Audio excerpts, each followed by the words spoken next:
Rəqəmsallaşmanın sürətlə genişləndiyi müasir dövrdə kibertəhlükəsizlik məsələləri daha da aktuallaşır. Artan kibertəhdidlər fonunda qanunvericiliyə bir sıra dəyişikliklər əlavə olunur. Kibertəhlükəsizliyi gücləndirmək üçün hüquqi yeni mexanizmlər yaradılır.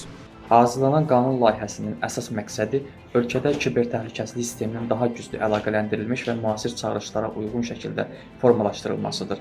Burada əsas hədəf yalnız kibercinayət baş verdikdən sonra ona reaksiya vermək deyil, riskləri əvvəlcədən müəyyənləşdirmək, hücumların qarşısını almaq və dövlət qurumları ilə özəl sektor arasında daha səmərəli əməkdaşlıq yaratmaqdır.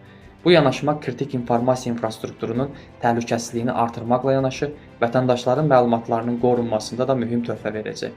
Hazırlanan qanun layihəsi kibertəhlükəsizlik sayəsində mövcud hüquqi bazanın müasir çağırışlara uyğunlaşdırılması nəzərdə tutur. Dəyişikliklərlə təkcə kiberinsidentlərə reaksiya vermək deyil, həm də risklərin əvvəlcədən müəyyənləşdirilməsi və onların qarşısının alınması istiqamətində yeni mexanizmlərin tətbiqi planlaşdırılır. Bunun üçün qanunvericiliyə bir sıra yeni anlayışlar əlavə olunur.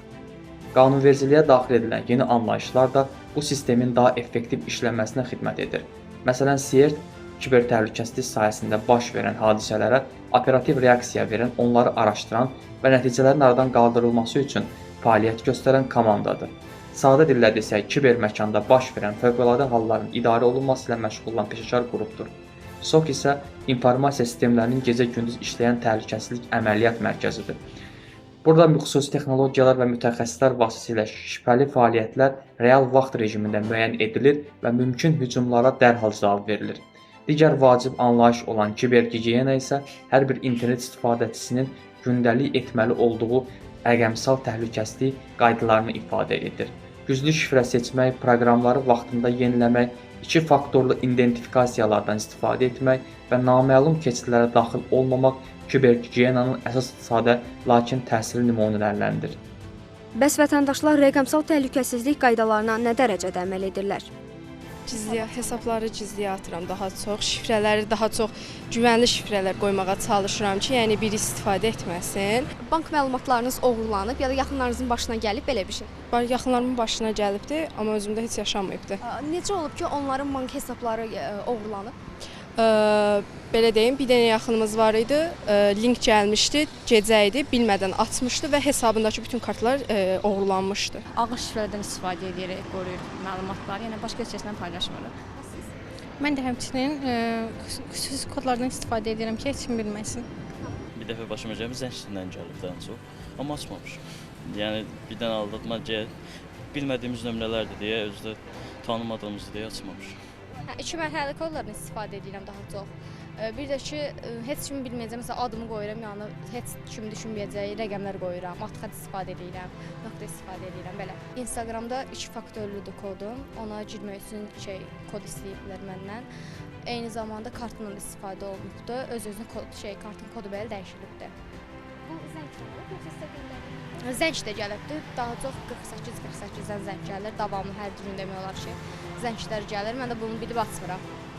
Çalışıram ki, heç kimin düşünmədiyi kodlardan istifadə edeyim, qorumaq üçün. Belə dələduzluq hallarına da rast gəlməmişəm hələ. Yəni inşallah da gəlmərəm. Mütəxəssislər bildirirlər ki, kiberdələduzluq risklərinin qarşısını almaqla qanunvericilik ilə yanaşı hər bir internet istifadəçisinin rəqəmsal təhlükəsizlik qaydalarına əməl etməsi də həlledici rol oynayır. Kibertəhlükəsizlik yalnız dövlət qurumlarının və ya mütəxəssislərin məsuliyyəti deyil. Ən güclü texniki müdafiə sistemləri belə istifadəçi diqqətsizliyinin qarşısında bəzən yetərsiz qala bilər. Buna görə də bir internet istifadəçisi şəxsi məlumatlarını qorumaq üçün fərqli və mürəkkəb şifrələrdən istifadə etməli, iki faktorlu autentifikasiyanı aktivləşdirməli, yalnız etibarlı mənbələrdən proqram işləməli, phishing məqsədi ilə göndərilən saxta keçid və mesajlara qarşı diqqətli olmalıdır. Eyni zamanda cihazların proqram təminatı mütəmadi yenilənməli, sosial şəbəkələrdə şəxsi məlumatların həddindən artıq paylaşılmasından çəkinilməlidir.